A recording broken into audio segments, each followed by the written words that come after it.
أما بعد فأعوذ بالله من الشيطان الرجيم بسم الله الرحمن الرحيم لقد كان لكم في رسول الله أسوة حسنة وقال النبي صلى الله عليه وسلم إنما بعثت معلما أو كما قال عليه الصلاة والتسليم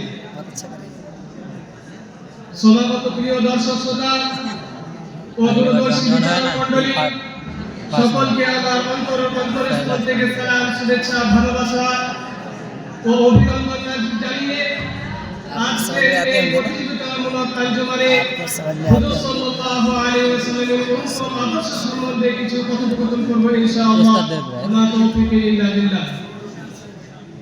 সম্মানিত সুধী, ধরনীর বুকে আজ পর্যন্ত যত মহামানবের আবির্ভাব ঘটেছে এবং কেমন পর্যন্ত ঘটবে, সকলের মধ্য হইতে জ্ঞানে গুণে রূপে মানে তথা সর্বাধিক শ্রেষ্ঠ মহত্তর শীর্ষে আসনে আছেন যে মহাপুরুষ, তিনি হলেন মুহাম্মদ রাসূলুল্লাহ সাল্লাল্লাহু আলাইহি ওয়াসাল্লাম।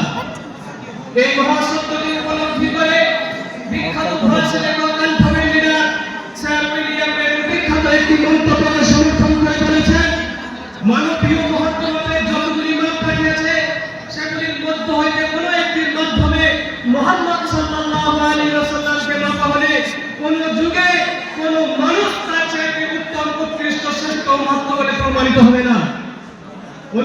বহুমুখী প্রতিভাধারী এই মহামানব একজন শ্রেষ্ঠতম নবী হওয়ার সাথে সাথে তিনি ছিলেন জন্ম থেকে মৃত্যু পর্যন্ত সর্বস্তরের মানুষের জন্য উত্তম চরিত্রের আদর্শের মূর্তপ্রতি।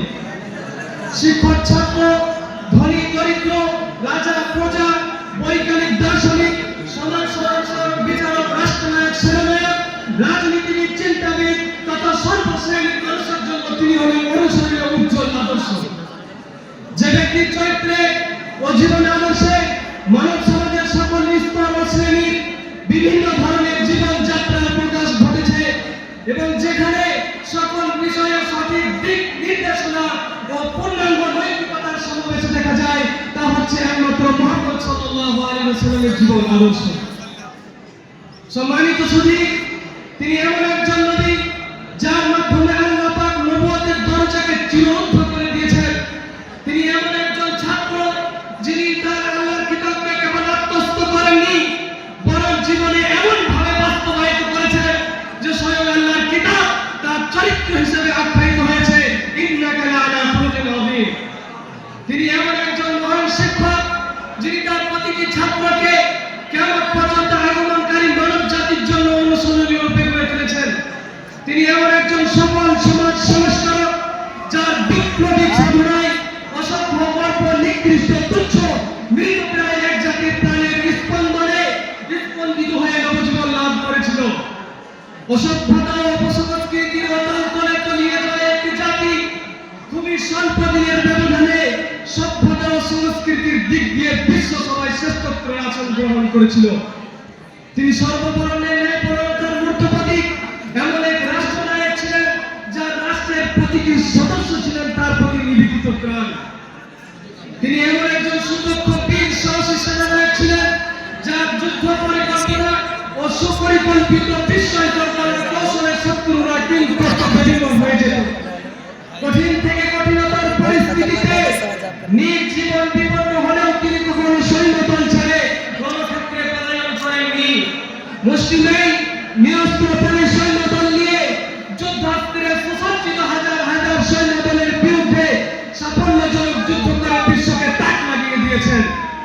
তিনি এমন একজন বিচক্ষণ রাজনীতিবিদ ছিলেন যার রাজনৈতিক চিন্তাধারায় প্রভাবিত হয়ে জর্জ বার্নার্ড শয়ের মতো ব্যক্তিত্ব বলতে বাধ্য হয়েছে, পৃথিবীর মানুষ যদি শান্তি শৃঙ্খলা ফিরিয়ে আনতে চায়, পৃথিবীর মানুষ যদি শান্তি শৃঙ্খলা ফিরিয়ে আনতে চায়, তাহলে বিশ্বের শাসন ক্ষমতাকে মুহাম্মদ সাল্লাল্লাহু আলাইহি ওয়াসাল্লামের হাতে ছেড়ে দিতে হবে। বিচারের দিক দিয়ে তিনি ছিলেন স্বজন প্রীতির প্রভু। তিনি এমন একজন দূরদর্শী চিন্তাবিদ ছিলেন যিনি কিয়ামত পর্যন্ত আগমনকারী সমস্যা কাতর প্রতিটি মানুষের সর্বপ্রকার সমস্যার সুষ্ঠু সমাধান নিয়ে চিন্তায় বিভোর থাকতেন। তার জীবনে সবচাইতে ব্যাপক ও বিস্তারিত উজ্জ্বলতম অধ্যায় হলো নিজের মুখনিসৃত বাণী এবং নিজের প্রচারিত রীতি বাস্তবায়িত করা।